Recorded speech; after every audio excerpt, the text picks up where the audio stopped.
इस ट्रिप की स्टार्टिंग होती है एक दिन पहले। फटक से मैं अपना बैग पैक करके निकलता हूँ सीधा पुणे के रेलवे स्टेशन। और रेलवे स्टेशन पे जैसे ही पहुंचता हूँ तो वही हर बार की तरह वही बहुत सारी भीड़ दिखाई देती है। लेकिन इस बार मैं अकेले नहीं था। आइए आपको मिलाते हैं इनसे। ये हमारे जीजू और ये इनकी बहन नेहा। ब्रिज में हम फोटो खिंचा ही रहे थे तभी हमें ट्रेन की अनाउंसमेंट सुनाई देती है और हम चल पड़ते हैं प्लेटफॉर्म नंबर 3 की तरफ। थोड़ा देर वेट कर ही रहे थे तभी हमारी ट्रेन भी आ जाती है।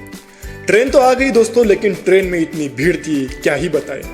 और वहीं पे हो जाता है सारा गड़बड़। ये दोनों चढ़ जाते हैं स्लीपर के डिब्बे में और हम चढ़ जाते हैं जनरल में। और जनरल में जो सीन था ये देखो। पर हम भी कहाँ चुप बैठने वालों में से थे।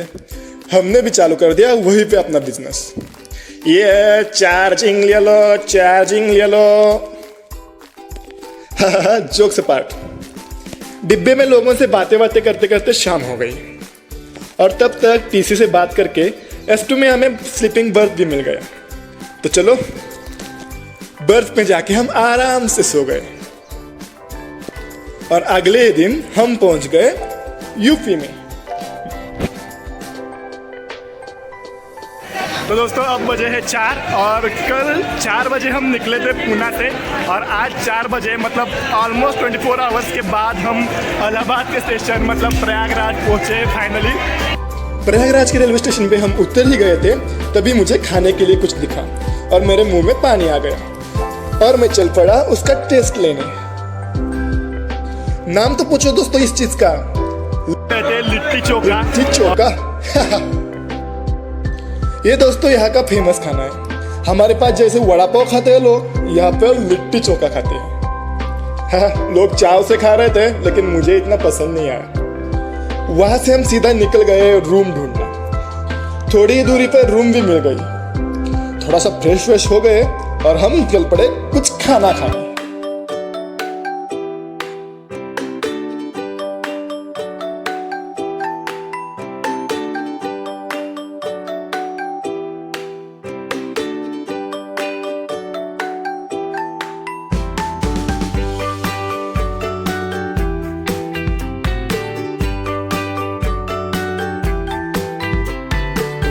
खा कर पेट भर गया और सीधा उठ गए अगले दिन।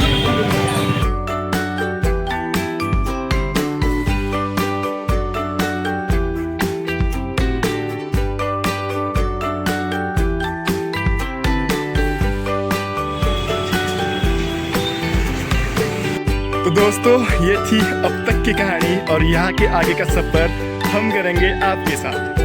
तो बने रहे मेरे साथ इस व्लॉग में स्टार्ट से एंड तक।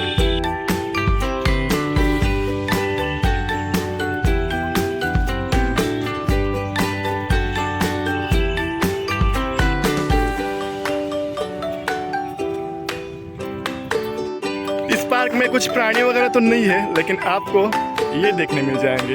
ये देखो यहाँ पे हिरन है जो तारों का बना है।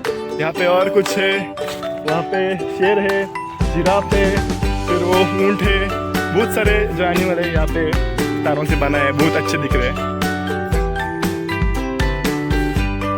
और मैं पार्क घूम ही रहा था तभी मुझे क्वीन विक्टोरिया का एक बड़ा सा मेमोरियल देखने मिला। मैं ये सोच रहा था कि यह आजाद पार्क में क्वीन विक्टोरिया का मेमोरियल कर क्या रहा है। आखिर कौन है ये क्वीन विक्टोरिया। तभी मुझे पता चला क्वीन विक्टोरिया ब्रिटिश साम्राज्य की वो क्वीन है।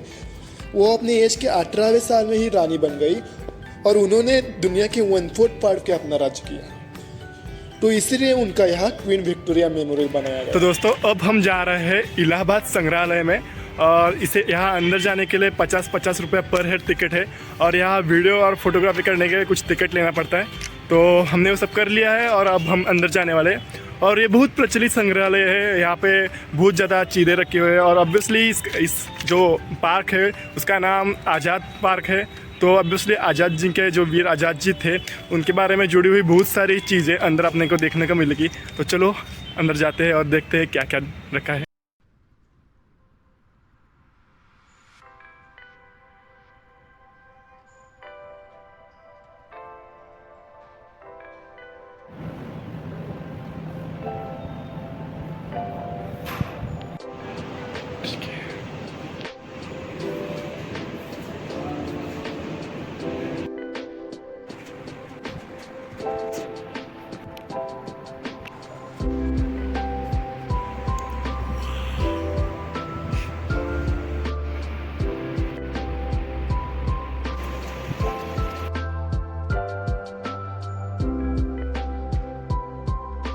ये देखो दोस्तों, ये लाल वालों से बनी हुई 5वीं शताब्दी की भगवान विष्णु की मूर्ति है।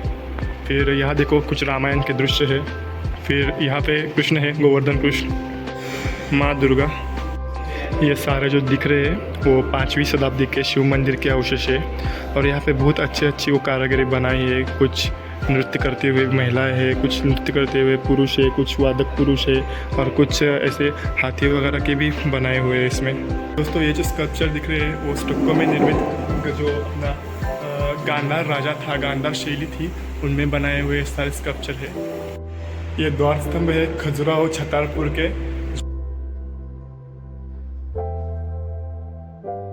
अब जैसे लोग विष्णु जी, शंकर जी इनकी पूजा करते हैं, वैसे पहले जो नेचर के जो एलिमेंट्स है थे, जैसे कि सूरज, धरती, इनको पूजा जाता था। और उन्हीं की जो उन्हीं सभ्यताओं में जो मूर्तियाँ बनने करती थी वो ऐसे महादेव, विष्णु ऐसे नहीं होती। सूरज देव, ऐसे धरती उनकी होती थी। तो दोस्तों ये देखो सूर्य की 7वीं शताब्दी की मूर्ति, सेम सूर्य की 8वीं शताब्दी की मूर्ति, 8वीं शताब्दी 9th सेंचुरी, 11th सेंचुरी, ये 12th सेंचुरी में बना हुआ रेवंत का जो पूरा काफिला है वो है।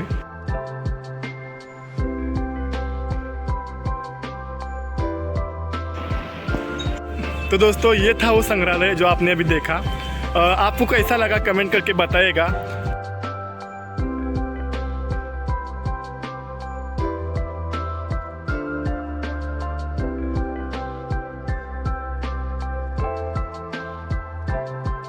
तो दोस्तों ये ई रिक्शा करके हम वहाँ से 3 किलोमीटर दूर शंकर ढाबा पे आए हैं। बहुत ज़्यादा भूख लगी है और गर्मी भी बहुत है, तो खाने के लिए आए हैं। और बहुत ज़्यादा लोगों ने रिकमेंड किया कि शंकर ढाबा पे जाओ, तो चलो शंकर ढाबा पे जाते हैं और मैं आपको बताऊंगा कि शंकर ढाबा का टेस्ट कैसा है। तो ये रहा दोस्तों शंकर ढाबा। कुछ बड़ा नहीं है लेकिन भीड़ बहुत ज़्यादा है। देखो दोस्त लोग सारे बैठे हुए हैं। चलो अंदर जाते हैं। तो दोस्तों अभी शंकर ढाबे पे हमने खाना खा लिया है। बहुत बढ़िया था खाना।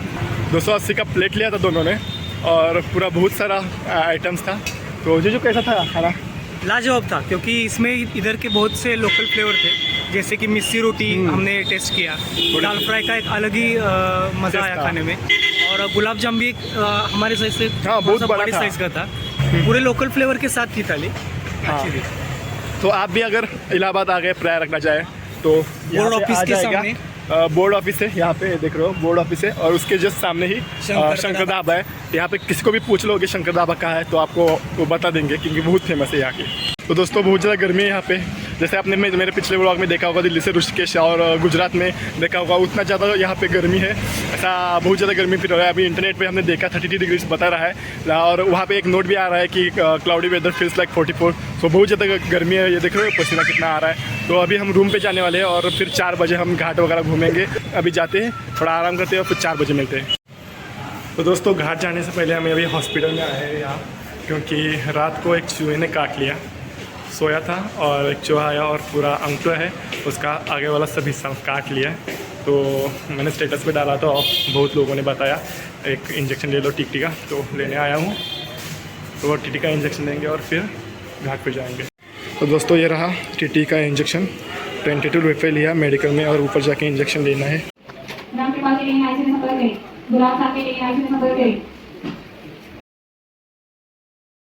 दोस्तों ये जो जगह देख रहे हो, इसी जगह पे लोग कुंभ मेला के लिए 12 साल में एक बार सिर्फ देश से ही नहीं देश के बाहर से भी आते हैं। तो तब ये खाली पड़ी हुई जगह कुछ ऐसे दिखती है।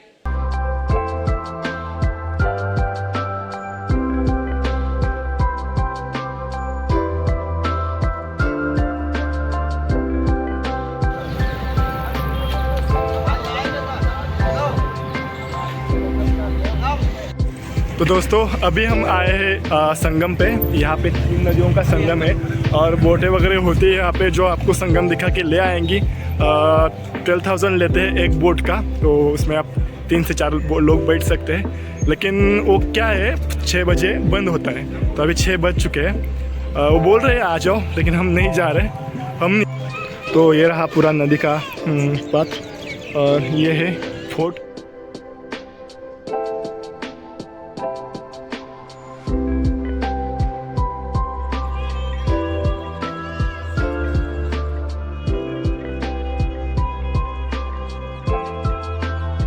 दोस्तों मेरे पीछे दिख रहा है ना, ये अकबर फोर्ट है कि मिलिट्री के अंदर है।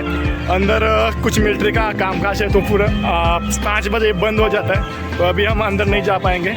लेकिन यहाँ पे बड़े मारुति जी है जिनके दर्शन के लिए हम जा रहे हैं। तो चलो।